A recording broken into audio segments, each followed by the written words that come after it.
Хонгор нутгийн сайн эрчүүд. Эрт цагт Дарган нутаг шилийн сайн эрчүүд олонтой байсан нь түүхийн шарлсан хуудаснаас төвөггүй ойлгогддог.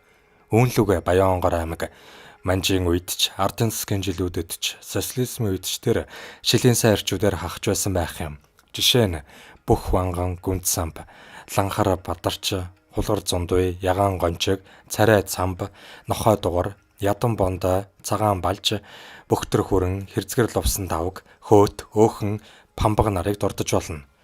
Социализмын үед Баян-Хонгор аймгаас Гүнсэн Жавын Шаазан хүү, Түмэнгийн Даштава, Галдайн Хүүхэн хүү зэрэг алдартай шилийн эрчүүд төрөн гарсан байдаг. Гүний хөндийн Гүнт самб.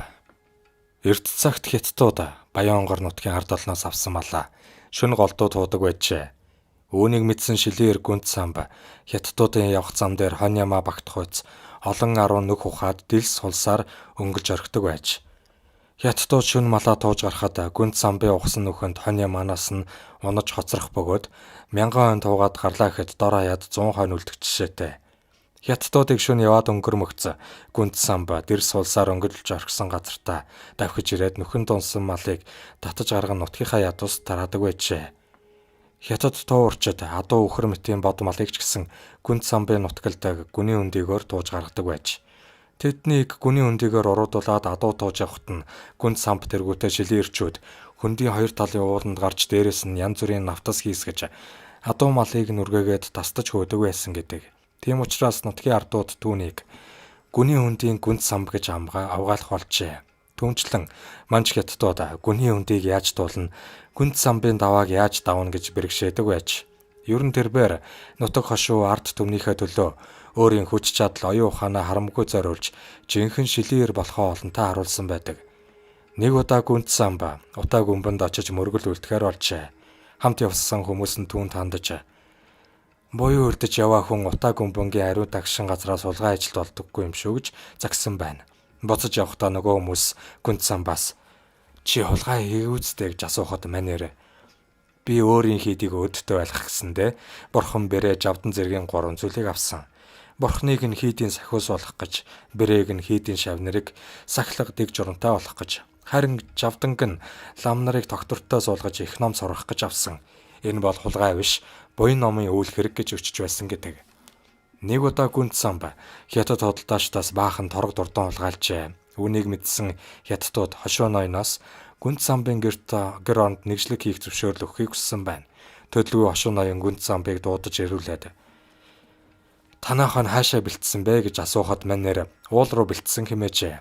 Хошуу ноён ч ойлгож түүний гэрэн доор тал дээврээс доошх бүх газрыг нэгжих зөвшөөрөл өгжээ. Гэвч Хятадууд нэгжлэг хийгээд юу ч олсонгүй. Учир нь Гүнт самб Хятадуудаас сулгаалсан торог дурдангаа гэрийнхээ дээврийн завсар хийж нуусан байсан бөгөөд үүнийг ухаалаг ноён танайх нь хаашаа бэлтсэн бэ гэх битүү асуултаар тандаж мэдээд сайн эрийг аварсан нь энэ.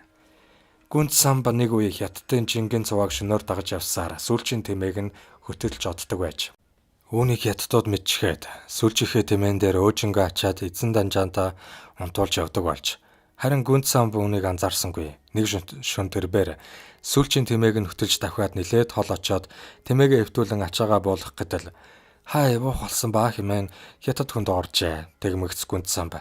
За би хүний амь хороох гэж тэмээ авч цогтоогүй. Ховор бараа авах гэж тэмээ авч цогтсон. Данжаад тамийн амийг өршөлөө гэд тэмээтэй норхоод явж байсан гэдэг. Нэг удаа тэрээр Хятад худалдаачдын буудалсан газар шууд давхиж очоод минь тусаа мэдлцгэд эзэн данжаад нь чи нөгөө сайн эр Гүнт самб мөн байх швтэ. Тийм сайн эрийн бол чи өнөөш нь бидний энэ вадантай данс мөнгөийг хулгайлаад дав. Эс чадвал бид чинээ толгойг авъя хэмээжээ. Гүнт самбч тэдний саналыг хүлээж аваад мурджээ. Төдөлгүй бүрий болмогц Хятадууд Гүнт самбыг хаагуур ирэх бол хэмээн нүд салгалгүй харуулдаж эхэлжээ. Тэгтэл ойролцоох толгод дээр Гүнт самб ганцныхаа цогийг байн уулзуулаад тамхит даад суугаад байж гин. Хятадууд ч тэр зүг ээлж ээлжээр хараа бэлчээсээр байж. Харин Гүнт самб хэсэг хугацаанд тамхины оронд өвс асааж орхиод Хятадуудын майхан руу гитэж вадантай мөнгө данс зэргийг нь аваад мөнөх толгод дээрээ эргэж очиод суучгаж. Маргааш өглөө тэрээр Хятадууд дээр морьтойгоо давхиж очтол эзэн данжаад нь за чи толгоогоо ахуулахаар ирүү гэж бардамжээ. Хариуд нь Гүнт самб вадантай данс мөнгийг гаргаж үзүүлээд Манай нутгийн ардууд та нарт өргүү болсон шүү гэж хашгирахад эзэн данжаад толгоогоо салавчлаад унаад өгсөн гэдэг. Гэхдээ манер хятадуудыг байнга ялан дийлээд байсангүй. Хятадуудыг дээрэмдэх гэж яваад тэдний гарт орж хөдөөхээр хүлээстэй хаюулах, хөлийнхөө шөрөмсийг тасдуулах зэргээр эсэн босын зовлон амсч байжээ. Нэг удаа гүнт самба алт эрдэнэс атсан нэгэн хятадын ачаанаас авах гээд дагсан боловч хятад эр буунаас ерс алсангүй. Харин орой боломгц хятад эр бууга хажуудаа тавиад хооллохоор олж гүнт самб яг энэ үед нараас нь бууж ороод бууг нь шүүрэн авч хятад эрлөө тулгахад та миний бүх барааг ав, ганцхан амийг минь л өршөө гэж уйлан дуулжээ. Гүнт самбч түүний амийг өршөөгөө ачаа бараанаас нь аль өнгөтэйг нь авахар шударсан байна. Гэтэл нөгөө амийг нь өршөөсөн хятад түүний сэрэмжгүй байдлыг ашиглаад толгоор өнхөнд юмар цохиж унгаад дангинтал хүлж орхих нь тэр. Тэгээд мань хятад гүнт самбыг хэдэн өдөр хүлээтэй начиж яваад хөнгүү цүлд хайж орхижээ. Харин аз болж гүнт самбыг хатаж өгтгийн даваан дээр нутгийн жинчид тааралдаж амийг нь аварсан гэдэг. Олон жил мал эд хөрөнгөө дээрэмдүүлсэн хятадууд гүнт самбад ихэд өшрөхдөг болж улмаар нэг өдөр түүнийг гиндүүлэн барьж аваад чи ингээд хол ойр хулгай хийж байгээд хөлийнхэн шөрөмсийг тас огтолж байсан гэдэг. Гэсэн ч хазгаар доглон болсон тэрбээр өхөн хөвгтлээ хятад худалдаачдыг янз бүрийн аргаар дөнгөсөөр байгаад таалал төгссөн гэдэг үлээ. Хэрцгэр лувсан давг. Баян-Онгор аймгийн Баруун сумдын сайн эрс болох Балж Бөхтөр хүрэн хэрцгэр лувсан давг нарын тухай домог яриад зөөнгүй байдаг. Зод турханд малаа барсан хүмүүс хоол унд олж идэх чадал мөхсдөж үүний улмаас эртээ сэргэлэн ирчүүд тэдэнд тусалж аж сошуунаас адуу мал хөөж ирдэг байжээ. Ялангуяа Балж Бөхтөр хүрэн хоёр иймэрхүү ажилд ихэд гарсан байна. Нэг удаа мань хоёр алс холоос хэсэг адуу хөөж иртэл тэр адуунд нь хинч харсан нүд унахаар ганган цэмцгэр цоохормоор дүүхэлцэж байсан байна. Энэ морийг хараад хэрцгэр лувсан давг. Наад морчин над шиг бүх хүндэл баймаар хүлэг байна. Ерөөсөө над өгч гэж гуйсаар байгаад авчээ. Гэвч онцгоос одон цоохормоор бусад адууга хөөцснөөр Балж Бөхтөр хүрэн хоёрын хулгай илчлэгдэж улаастан шоронд хүргэгдэжээ. Тэд шоронгоос гарах ямар ч болцоогүй болоод сууж байтал хэрэг нь улам хүндэрч цаазаар авахурлахаар болсон байна. Чухам энэ үед үхтлээ өхөр бууга тавигчээр мань хоёр хэрцгэр лувсан давгийг хам хэрэгтнээр татсан байна. Төдөлгүй лувсан давг шоронд орж ирээд та хоёр яах гэж гин зэмгүй хүнийг гөрдөж шоронд хийлгээвэ. Би та хоёроос ганц морил авсан болохоос биш хамтарч хулгай хийгээгүй гэж гомдлоход Балж. Бит хоёр хизээ мэдгүй цаазаар ахуулах болчиход байна. Чийл бит хоёрт тус болох ёстой. Юун төлөө чи хошууны наадамд олон төрүүлсэн бүх хүн билээ дээ. Бит хоёрын хоригдож байгаа энэ жижигхэн дүнзэн байшинг бяр чадaltaа чийл өргөж хөндөрүүлж чадна. Толгой багтах цай төдийхөн гаргахад л бит хоёр шургаад гарчихнаа хэмээжээ. Хариуд нь лувсан давг. Би барахгүй үсттэй. Манжуудл болсон хойно халах ирчүүдийн мөрлөөд гарчих шоронд та хоёрыг хорив гэсэн чи яах вэ? Би шүн боломгцныг оролдоод үзье. Харин та хоёр тэр үед миний цолыг дуудаж зол оруулан шүү хэмээжээ. Зол гэдэг нь онгод бяр оруулахыг хэлж байгаа хэрэг. Үндэ ч хэрцгэрэл авсан давг маш их тэнхээтэй. Ялангуяа цолыг нь дуудахад цочир бяр ордог. Наадамч олныг уухаалаад ирмэгц улам бяртаа болж хэмбугаагч аваад чулуутчихдаг хүн байж. Ингээд шүн болмогц Балж Бөхтөр хүрэн хоёр түүний цолыг баахан дуудаж байгаад тавьсанд зол нь орсон бүх лувсан давг байшингийн зүүн өнцгөөс өргөсөнд багавтар дүнзэн байшин хөндөрөөд ирсэн байна. Энэ хооронд Балж хажуудаа байсан үхрийн болооны ястыг давхарлан шургуулснаар хүний толгой багтах зайтай болж улмаар хоёр хулгайч дүүгээр шургаж гараад шөнийн харанхуй дуусан шингхэн тэр. Харин янхгар том биетэй лувсан давгад шургаж гарах арга байсангүй. Ер нь ч тэгээд лувсан давг зориуд тэнд үлдэж өөрийнхөө амийг аргалахаар шийдсэн байв. Тэрбээр хоёр нөхрөө оргож одсноос хойш 2 цагийн дараа шоронгийн хоёгуудыг дуудан орилж гарчээ. Хоёгуудыг юу болов яав ив гэд орж ирэхэд лувсан давг. Танай тэр хүн гөрдсөн хулгайч нар чинь намайг нам цохиж унгаад оргоод алга болчихлоо. Та нар тэр хулгайч нартай сэм хуйлдаж намайг алуулахаар тохиролцсон байна гэд цамж гарчээ. Тиймээс хоёгууд хил ам ихтэй лувсан давгийг хилсдүүлсэн хэрэгт унахыг гэж айсандаа түүнийг судлаж тавьсан гэдэг. Ягаан гончиг. Баян-Онгор нутагт дээхэн үед ягаан гончиг хэмээх шилээнээр амьдарч байжээ. Эхнэр тойг нь түүнийг хулгай хийгээд ирэхэд ямарваа нэг сэжиг бүхий хүн ирсэн байвал хантаа за буруу харуулan өмсөд гаднаа явж байдаг байж. Харин гаднаас элдв хөнгөө бол хантаазаа зүү харуулan өмсдөг байжээ. Хэрвээ эхнэр нь хантаазаа буруу харуулад өмсчихсэн байвал ягаан гончиг гэртээ оролдгүйгээр замаа буруулдаг байж. Нэг удаа ягаан гончиг азар гадуу хөөж ирээд ойролцоо хуулын хавцалд нуужгаад удаг дээр эхнэртэйгээ хонио усалж байтал адууны эзэн ирж яваа харагджээ. Тэгтэл эхнэр тойг нь ягаан гончгийг барьж аваад юуг зодож анчаад хоньныхоо хониос хөөгөөд явуулсан байна. Төдөлгүй адууны эзэн түүн дээр ирж "За авахай. Та яагаад зарцыгаа зодоод байна? Ингээд танаа нөхөр хайдсан юм бэ" гэж суухад "Хэмэддэг юм. Зүүн хошуунд надаас өөр их нартай болсон сурагдуулсан. Тэрнийхээ өөртөл хөвтөж байгаа биз. Ядаж байхад энэ муу зарц үгэнд орохгүй уур хүргээд байх юм" гэж жишимчгүй хэлж байсан гэдэг. Ардын элч кинон дээр ариунаад үлзэнгээс зогтож явах үедээ галсан мээрэнгийн ихнэр олж үжиглээд хонь хариулж явсан жаахан хүүхдийг дээрх маягаар зодоод амгардаг үлээ. Магадгүй энэ сэдвийг зальтай сэргэлэн тойг авахаа явдлаас ургуулсан байж ч мэднэ. Нэг удаа шилийн эр ягаан гончигтой нутгийн могдгор гончиг хэмээх хүн тааралтаад хятадын агт туусан агтчсан сэргүүдээс адуу хулгайлахаар өгсөн тохиролцжээ.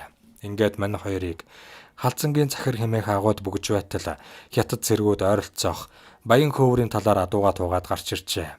Төдөлгүй бүрэнхий болж хоёр гончиг бөөн адуурууд айрчроод 5-6 сайн хүлэг уургалж аваад холбож байтал хятад сэргүүд мэдчихэд давхиад ирсэн байна. Энэ үед ягаан гончиг холбосон морьтой могдгор гончигт хөтлүүлэн зугтаалгаад өөрөө тэнд үлджээ. Могдгор гончиг морьтой хөтлөн зугтааж явахдаа эргэж хартал хятад сэргүүд ягаан гончгийг морьтой хамт уургалаад авчихсан чаргуулдаж байгаа харагдсан байна. Үүнийг хараад тэр бээр ихэд айд сандарчээ. Ямар сайндаа л унаж явсан морь нь юмнаас өргөөд гинт зог тусгаад тэр учиргүй айгаад хөтөлж явсан хэдэн сайхан морио хаяад цааш ганцаараа зогтжээ. Ингэж явахдаа тэр бээр "Би ч яах вэ, амьд гарлаа. Харин нөгөөхийг маань хятадууд бариад давсан. Шууд л алчихсан байх таа" гэж бодсоор агуйхаа ойролцоо ортол ягаан гончиг аль хэдийн ирчихсэн. "Нөгөө морьдоо яасан бэ" гэж асууж байна гэнэ. Могдгор гончиг учир явдлаа хэлтэл ягаан гончиг "Хэдэн адуу хөтлөөд ирч чадахгүй яасан заяа хайсан ирвэ" гэж маш их ууралжээ. Түүнийг жаахан тайлгарсны дараа могдгор гончиг "Тэр хэдэн адсаагаа яах вэ? Чи бит хоёр амьд мэд гарсан том адс шүү дээ. Чи яаж тэр хятад цэргүүдийн гараас молтроо" гэж суухад ягаан гончиг "Яах юу байдаг юм? Жаахан зүтгэж байгаа дуурганы хувийг тас огтлчихсан чинь нэг муу хятад цэрэг гэдэргээс аваад мориноосоо унаж байгаа харагдсан. Ингэн гэдгийг би төсөөлөөд л чамайг зугтаалгасан юм шүү дээ. Чи ч олхио муутай ир юм та. Цаашид энэ тэндээс адуу мал хомслох тахлаар бити донгосч байгаараа" гэж сануулж байсан гэдэг. Царай цамба. Дээхэн үед Баянгор нутагт царай цамб хэмээх аврах том биетэй ойгүй бяртанкэтэй ядуу зүдүү амьдралтай царай зүс муутай бусад сайн арьс шиг энд тэндээс адуу мал хөөхгүй ч гэлээ. Ганц уданд нэрвгдсэн айл хотлоо өлсгөлэн ядуурлаас аварч чаддаг гүндүүгүй сайн амьдарч байжээ. Нэг өвөл мань нэрийн хотой айл зодонд нэрвгдснээр хавар нь хоол хүнсгүй хүнд байдалд орсон байна. Тиймээс царай цамба нилээд зайтай бэлчиж авсан жасын адуунаас нэг тарган гүү барьж аван багалж үрээд гэртээ иржээ. Тэгээд түүнийг нядлаад хот айлынхаа хүмүүсийг нэг сайн сатгаж авсан байна. Төдөлгүй жасын адуучин түүний мөрийг мөшгөж явсаар гүү улгайсныг нь мэдмэгцээ. Жасын ярвтаа очиж айлтгачээ. Жасын ярав царай цамбыг дуудаж ирүүлээд гүү улгайлаад үүрээд явчихсан. Яасаа айхтар улгаач вэ? За яах вэ, чиний бяртанкэг бас жасын адуунд халдсан зоргийг чинь үлээ. Чи үүнээс хойш жасын адуунаас хулгайч авч идэж болохгүй. Жил болгон чамд жасын адуунаас нэгийг өргөл болгон өгч буян үлдэж бай гэсэн гэдэг. Нэг удаа цамбын хот айлынхан зод дурхнаас болоод хоол ундаар турн таархан өвлдсөн байна. Зоднаас болж хамаг малчид говь руугаа нүгэд явчихсан тул цамбын хот айл тусалж дэмжих малчидгүй ихэд зутарчээ. Тиймээс цамба нэг өдөр хот айлынхаа өлсгөлөнгөөс аврахын тулд нилээд хол явж цэргэлтэй хошууныхаа ноёны мал руу халдаж нэг гунжин үхрийг шууд цохиж унгаад өөрөө далхчихсан байна. Үхрийн мөр гаргаж өөрийгөө барьж өгөхгүй гэж үрч яваа нэ. Тэгээд маш хол зайд үрсээр яваад гэрийнхээ хаяанд ирж мөн л хот айлынхаа хүмүүсийг нэг сайн цатгаж авсан байна. Гэтэл маргааш нь ноёны сүргийг хариулдаг гармаа жармбалд орж хэмээх ах トゥ хоёр бүх царай цамбынд хурч ирээд "Энэ нутагт үхэр үрээд хол газар туулдаг хүн чамаас өөр байхгүй. Үхрийн мөр гаргалгүйгээр хичнээн явсан ч бид хоёр чамайг хулгайлсныг мэдэж байна. Одоо хэдүүлээ хошуу тамгын газарт очиж зарга хэлэлцээ. Аль бошуул түргэл гэд шалаад суучихжээ. Царай цамбч өхөр хулгайлснаа тэр даруйдаа хүлээгээд та хоёр юун төлөө хошуу нутагтаа алдартай бүх улс үлээ. Чаддаг юм бол намайг та нар өөрсдөө аваад яв. Чадахгүй бол та нарыг хох гэд хотондоо дөрвөн мөчөөд илгээд хөвчихсэн байна. Гэвч ах トゥ хоёр бүх түүний дөрвөн мөчийг нугалж баахгүй төвчрсэнгүй. Сүүлдээ хоёр талаас нь жийж дэвсээд царай цамбын 2-3 чавиргыг хуглаад хайчихжээ. Тиймээс цам буурлан босч ирээд ах トゥ хоёрыг шилэн хүзүүдэж аваад хооронд нь мөргөлдүүлж орхитол. Хошуу нутагтаа алдартай хоёр бүх золтой л ухаан алдаад унчихсангүй. Төдөлгүй гармаа жамбалд орж хоёр эцсэн нэрэндээ бошгохон мордоод явчихсан байна. Гармаа нь явх замдаа нэг муу гонжуу нэнээс болж ингэч ч нүдний болоо олох гэж хошууны нэртэй бөхчүүд байж ингэж хүний дор орно гэж байх уу та. Цамбыг хэрвээ тамгын газарт мэдэгдэх юм бол чи бид хоёр нүдний болоо болно. Түүний эдсэн гонжийг би л хуваасаа түлхөөс дөө гэж үгэлж явсан гэдэг. Нэгэн хавра царай цамба хаврын таруу гарах санаатай тэгшийн арах хэмээх газраар явж байтал нэг морьтон утаа үнээрс авсуулан сууж байгаа харагджээ. Түүн дээр явж очичтол өөрөөс нь биеэр том хүзүүндээ цэнхэр хатган зангаан амруулсан ир урт цахиур бууд иргэдээ тавиад аяны тогоонд ууц чанаад сууж байсан байна. Цамб түүнтэй амар мэндэ мэдлцтэл сайхаар түүнийг нэг тоож авч хилцсэнгүй. Төдөлгүй тэр чамж байсан ууцаа гаргаж идэжээ. Цамб түүнээс хишиг гортод суусан ч түүнд ганц зүсэм өөгч хялалгасангүй. Ууц чансан шөлнөөс ч нууя гэсэнд мөнөөхөр цамбад өгөлгүйгээр шууд асгачихсан байна. Тиймээс цамбын зэвүү хурж цэнхэр хадган зангаанаас нь шүүрж аван хоолойг нь боож ухаан алтуулаад улмаар морьныхын ногтоор хүлж орхиод унж авсан морь буу зэргийг нь аваад гэртээ харьжээ. Тэгтэл шүн дунд үед мөнөөхөр хүлэгнээсээ мултраад цамбын герт гівгийнт ороод ирсэн байна. Энэ үед цамб за одоо ч би алуулах нь тодорхой боллоо гэж бодож хэвттэл мөнөөхөр чамайг би сайн ярим болов гэж бодсон юм. Гэтэл чи хүн алах зөрөхгүй муу ир байна. Гэхдээ би чиний амьд хүрэхгүй. Харин хоёулаа ах トゥ бололцъя. Хойд хаданд холын хашуунаас хөөж ирсэн хэдэн хатуу байгаа. Чи тэрийг авч амжиргаагаа залгуул гэснээр царай цамб хол ойроос адуу хөөж ирдэг нэг сайхан шилийн ирдүүтэй болсон гэдэг. Нохой дугуйр. Баянгор аймгийн Байдраг цагаан голын уулзурт улаан хуц хэмээх уул байдаг бөгөөд энэхүү ууланд дээхэн үед нохой дугуйр хэмээх шилийн ир амьдарч байжээ. Тэрбээр нутаг олондоо тустай. Харин манч ноёд хятад худалдаачдын эрлэг байж ялангуяа хятад худалдаачдыг нэг нүдээрээ ч үздэггүй савл хийвэл эд юмсыг нь тоноод ядуус тараачихдаг байж. Мань нэр нэг удаа гүний өндийн гүн цамбын аргыг хэрэглэж тухайн үед Байдраг голын хөвөн дээр мандан бадарч байсан. Хотын булан хэмээх пүүсийн баян данжаантын өрийн дансыг хулгайлж нутгийнхаа ард олныг өр ширнээс ангижруулж байсан гэдэг. Нэг удаа тэрбээр улаан хуц уулынхаа орой дээр цагаан морио уяад дэрэгдэн мануухаа босгож орхисон байна. Үүнийг харсан пүүсний данжаад за энэ болохоо байлаа. Нөгөө шилийн улгаач нохой дугуйр чинь биднэрөө довтлохоор шийдсэн байна. Улаан хуц уулнаас хараагаа салгаж болохгүй шүү хэмээн зарц нартаа өөргөджээ. Гэтэл цагаан морь нохой дугуйр хоёр бүтэн 3 хоног уулын орой дээр байсанд пүүсийнхэн шилийн улгаач дугуйр галзуурсан байхаа. Эсвэл суугаагаараа өгсөн биз морийг нь тавьж явуулваа гэсэнд шуугилдсан байна. Төдөлгүй баян данжаад улаан хуц уул руу туслахудаа явуултал цагаан морьны хажууд мануухаа сууж байх нь тэр. Тэд яран сандран пүүсэн дээрээ ирээд эд юмсаа бүртгэж үттэл үлэмж хэмжээний алт эрдэнэс өрийн дансын хамт алга болсон байжээ. Ингээд шилийн ир нохой дугуйр нутгийн зон олноо нэг удаа өрнөөс гаргаж байсан гэдэг. Мөн манч хятадууд талтай нутгийн олондоо ээлтэй бондой хэмээх шилийн ир Баянгор нутагт амьдарч байсан байна. Түүний тухай олон янзын домог яриа байдаг юм. Нэг удаа тэрбээр үлээстэй орох манжин амбаны их хөсгөн дээр улаан цайм давхиад боочгчээ.